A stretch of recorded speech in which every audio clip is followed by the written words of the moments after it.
In addition to not having a television, I avoid watching news or listening to the news. I don't really want to know what's going on, and I never have since I was young. And that drives, of course, my mom crazy, who's very political and very much an activist. Perhaps I'm avoiding it because I, like to live in La La Land, and perhaps I'm avoiding it because she was so political and it's my way of just sort of rebelling. But what I've discovered is how it was making me feel. So it's not that I've never watched the news or never listened to what was going on in the world, but because I am such a sensitive person and an idealist, listening to sad things or horrible things in the world that I felt like I had no control over was just plain old depressing. I remember years ago there were a few people trying to change the news in terms of offering us something more enlightening. There was a magazine, I think it was called Yes, because it wanted to give positive news. And I know that there are people doing that. I know our local radio station will often share about positive news, and I, think that's wonderful. What I want to say about being an intuitive is that sometimes we are so sensitive that news can affect us in detrimental ways.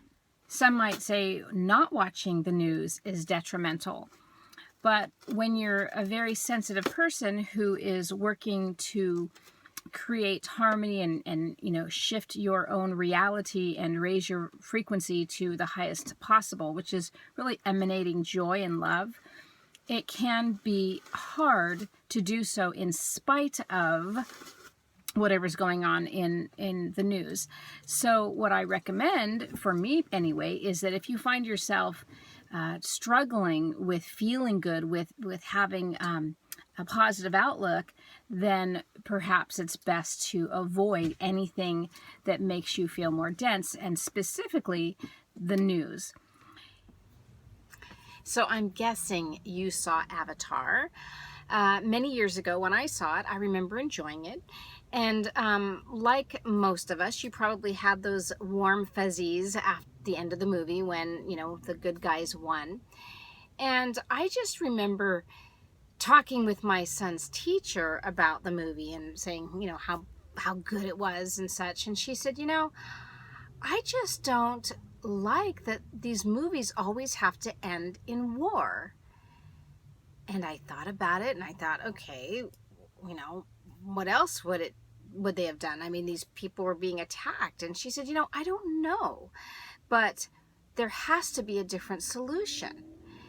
And, here I am thinking, well, I can't even think of what that solution is. I mean, it didn't even occur to me that there would be a different solution. I'm just sort of limited in my thinking.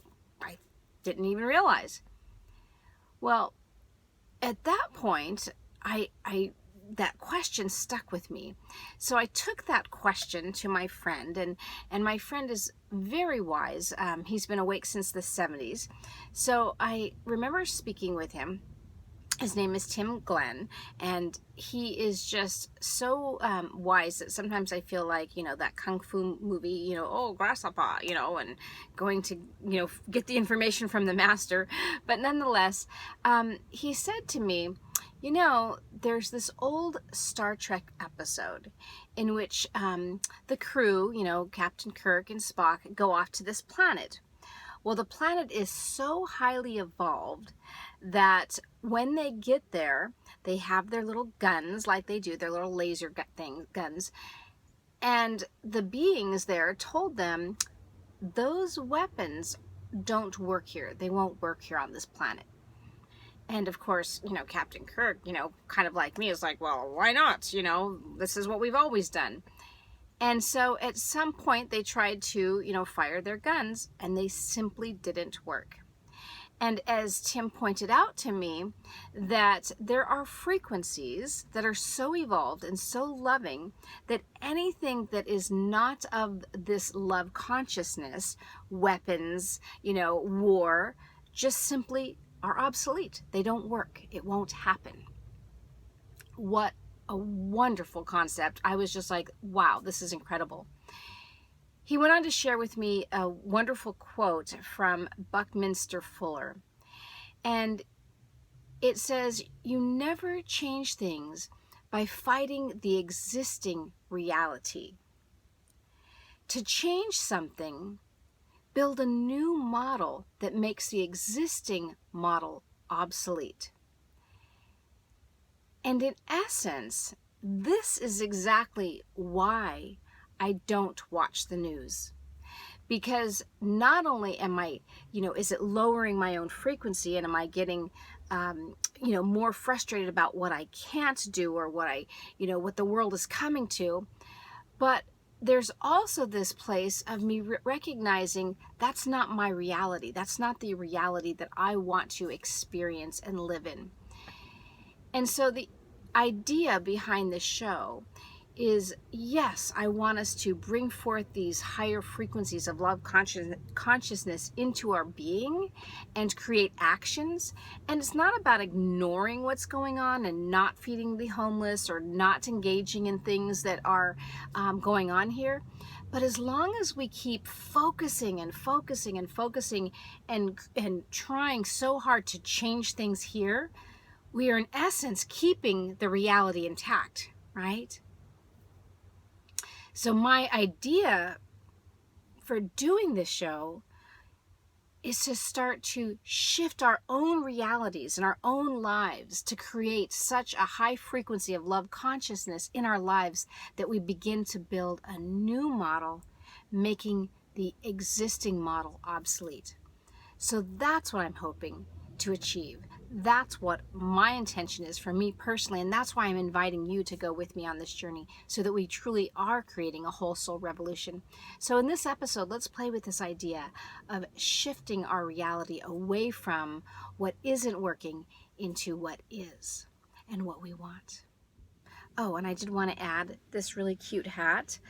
My son knitted this for me in 5th grade when I homeschooled him. Of course, I was his teacher, but isn't it cool? Anyway, the other day I had a session with a client, and what I saw was her frustration, right? We are all hitting these points where we are feeling a little bit more frustrated with how the world is. What I saw, though, was not just the external, oh, there's this going on, or, there's something I have to go out and fix. But most of us feel a sense of needing to fix something inwardly for ourselves. And for her, it was this sense of, where do I want to live? What work do I want to do? A very common issue. But what I really saw on a deeper level was not the frustration on this superficial plane, but really the frustration at having to experience a vibration on a regular basis that wasn't compatible to her. So what I saw was her frustration at having to constantly keep her vibration at a certain frequency to match the environment. Now, I would say, gosh, was it 10 years or more? I went to a therapist, and she was intuitive as well, and I think I've spoken about her before. But nonetheless, she said, wow, you're very awake, your frequency is very high, and she said it's like you've spent your whole life bringing your vibration down, lowering your vibration just so people could understand you, could get you. And she jokingly said, it's as if I was spoon feeding people. Is this low enough for you? So we are now at a time in which we don't need to be slowing our vibration anymore. We don't need to bring it down to match that which makes everybody else around us feel more comfortable, but also that keeps the status quo as it is, because people don't want to change. We as a people, right, as these light workers coming to our planet, want change. And in that, we want to start to allow our own frequency to rise. And in doing so, we often have to disconnect from what's not working, what's not compatible. Where we live and where we spend much of our time is vitally important to our well-being in terms of a frequency and in terms of our health. So for example, if we are in a very congested area with lots of smog and smoke and pollution, that's going to have an impact on our health. As well, if we're in an area where there's a lot of crime and a lot of gun violence, we are going to, be living more in a place of fear and protection. So again, that's going to impact our overall well-being. So it is not about one place being so-called better than the other, but it's about really recognizing what energies are around certain environments and how that can create these denser experiences in those environments. When I was working with my client, I was seeing the earth as this pure energy field that is operating out of this very high frequency. And what's happened is, as we congregate, as we come together, we can change the dynamic of that field with our own thoughts, with our actions, with, our vibration.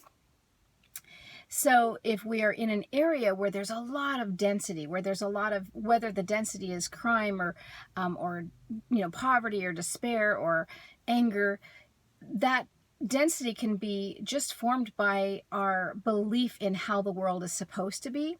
So if we're in a very busy city that has a lot of people thinking, I have to get to work on time, my, whole world is, dependent on me getting this job or doing this job well or getting ahead, and here's the way the world works, that will impact our own experiences in some way. So many times people will say, you can't let someone else affect you. It's up to, you're giving them the power. If something causes you to feel bad. So if somebody says something to me like, oh, you're just, wacko, I could go, yeah, I know, and laugh, or I can go, oh my gosh, that totally hurt my feelings, or I can cry about it for days, or, whatever. I have lots of choices. But would I repeatedly go and hang around that person who is calling me names and thinking that I'm crazy or stupid or whatever else? For my own well-being, no, I don't want to be around that person. I don't want to watch that news that repeatedly makes me feel crappy and bad about my world.